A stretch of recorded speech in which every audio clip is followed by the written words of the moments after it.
नमस्कार दोस्तों, मैं हूं डॉक्टर दीपक तुपे, विवेकानंद कॉलेज कोल्हापुर।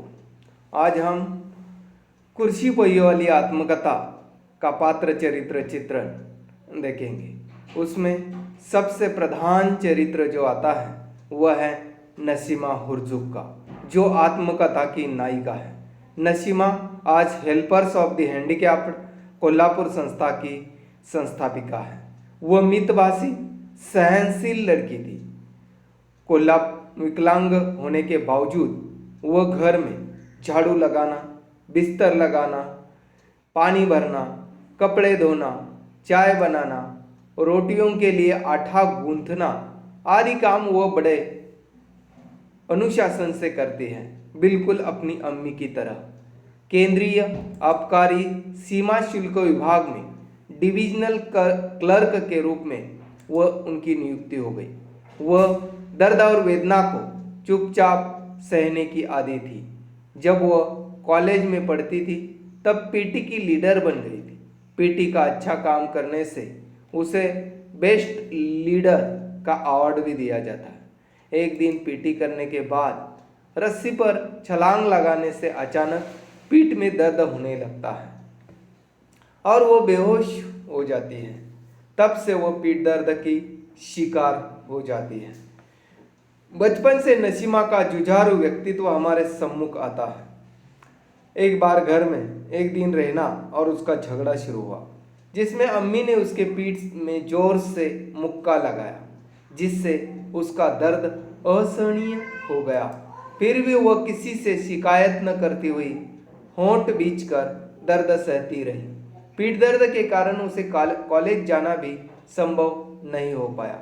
उस बीमारी की तरह वह जीवन में आने वाली हर मुसीबत से जूझती रही और संघर्ष करती रही। पिताजी के आकस्मिक निधन से वह पूरी तरह से टूट चुकी थी। असहनीय पीठ दर्द और उम्र के 16वें साल में वह पक्षाघात यानी पैराप्लेजिया बीमारी से पीड़ित हो जाती है और पहियों वाली कुर्सी ही उसके जीवन का संबल बन जाती है। पैराप्लेजिया होने के बावजूद विभिन्न खेल प्रतियोगिता में वह हिस्सा लेती रही।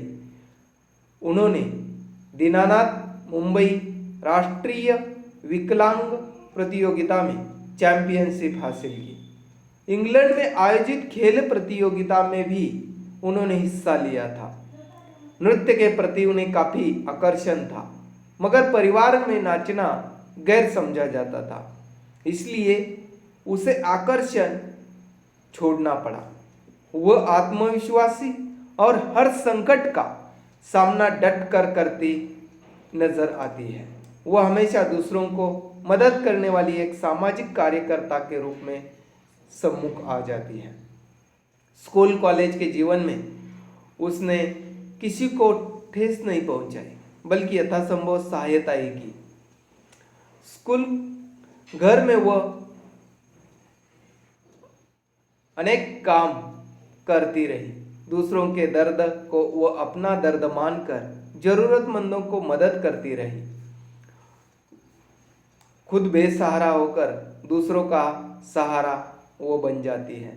कोल्हापुर जिले के विकलांगों का आज वह प्रतिनिधित्व करती नजर आती है। अनुशासन प्रिय नसीमा अपने जीवन का हर काम बड़े अनुशासन एवं सुचारू ढंग से सफल बना देती है। वह अपना काम प्रामाणिकता से करती है। हर कार्य को सुचारू ढंग से पूरा करने के लिए जी जान से मेहनत उठाती है।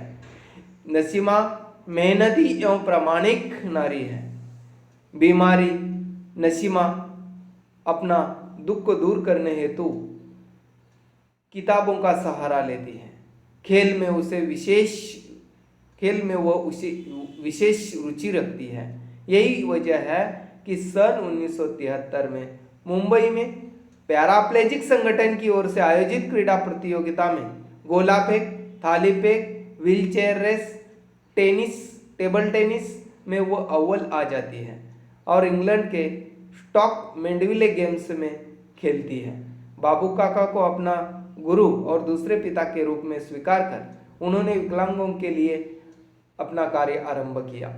हेनरी विस्कार्ड की गिव अस द टूल्स की किताब भी उन्हें प्रेरित करती रही, इसीलिए हेनरी विस्कार्ड को वो दूसरा गुरु मानती है।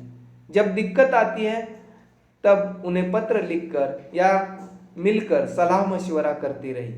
बाबू काका विकलांगों के लिए बेंगलोर में कार्य कर रहे थे, वही आदर्श लेते हुए वह कार्य उन्होंने कोल्हापुर में शुरू किया। सन 1972 में उन्होंने विकलांग अपंग पुनर्वास संस्था का गठन कर इस काम का आरंभ किया। उन्होंने अपनी सहेली रजनी करकरे को साथ लेकर helpers of the handicapped Kolhapur नामक संस्था की स्थापना की। विकलांगों को पुनर्वास करने के लिए उन्होंने एक संगठन बनाया। वर्ष 1989 में इस कार्य में सहेली रजनी करकरे, देशपांडे, मनोहर देशभ्रांतर, श्रीकांत केकड़े, अजीज हुरजुग, इरशाद हुरजुग, अभिजीत गारे, छाया देसाई आदि ने सहयोग दिया। विकलांगों को शारीरिक, बौद्धिक, मानसिक और आर्थिक दृष्टि से सक्षम बनाने का कार्य भी उन्होंने इस संस्था के माध्यम से किया है। विकलांगों को चिकित्सकीय मदद दिलाने, उन्हें आत्मनिर्भर बनाने हेतु helpers of the handicapped Kolhapur संस्था आज भी कार्यरत है। 1993 में उन्होंने व्यावसायिक प्रशिक्षण केंद्र की स्थापना की। वर्ष 1996 में घरौंदा छात्रावास और पुनर्वास केंद्र की स्थापना की। विकलांग और सक्षम दोनों को एक साथ शिक्षा दिलाने हेतु वर्ष 2000 में उन्होंने समर्थ विद्या मंदिर शुरू किया। वर्ष 2001 में कुडाल में काजू प्रक्रिया प्रकल्प और स्वप्न नगरी प्रकल्प छात्रावास की स्थापना की। वर्ष 1973 में लंदन में आयोजित स्टॉकमेंट विल गेम्स में हिस्सा लिया। वहां प्राप्त अनुभव से उन्होंने वंचित प्रताड़ित विकलांगों के लिए काम करना तय किया। विकलांगत्व से पीड़ित कई बच्चों को और विकलांग व्यक्तियों को आत्मनिर्भर बनाने का कार्य उन्होंने किया। इसमें उन्होंने विकलांगों को कृत्रिम साधनों का सहयोग, शल्य क्रिया और इलाज का सहयोग, विकलांग लड़का लड़कियों को शिक्षा का अवसर आदि कार्य शामिल है। कई अपाहिज युवाओं को व्यावसायिक प्रशिक्षण दिया, उन्हें स्वयं रोजगार के लिए प्रेरित किया। विकलांगों के कला गुणों को पहचान कर उनके विकास के लिए कई कार्यक्रमों का आयोजन किया। हेल्पर्स के माध्यम से विकलांगों के विवाह का प्रयास भी उन्होंने किए। स्कूल, छात्रावास, पुनर्वास केंद्र और कार्यशाला उनके प्रमुख कार्य क्षेत्र है। इस संस्था का मुख्य कार्यालय कोल्हापुर में है। कोल्हापुर जिले के करवीर तहसील के उचगांव में घरौंदा छात्रावास है। कदमवाड़ी में विकलांगों के लिए प्रशिक्षण केंद्र भी उन्होंने शुरू किया है। ऐसे कई सामाजिक कार्यों में नसीमा अग्रणी रही है। आज 50 साल की उम्र में इस आत्मविश्वास को महसूस करती है कि प्रबल इच्छा शक्ति और उसकी पूर्ति के लिए आवश्यक प्रयत्न करें तो नामुमकिन भी मुमकिन हो सकता है। यही आत्मकथा का मुख्य उद्देश्य भी रहा है। यही वजह है कि आज विकलांगों का प्रतिनिधित्व कर, उनका पुनर्वास कर, उनमें आत्मविश्वास जगाने और आत्मनिर्भर बनाने का कार्य नसीमा दीदी करती हुई नजर आती है। धन्यवाद।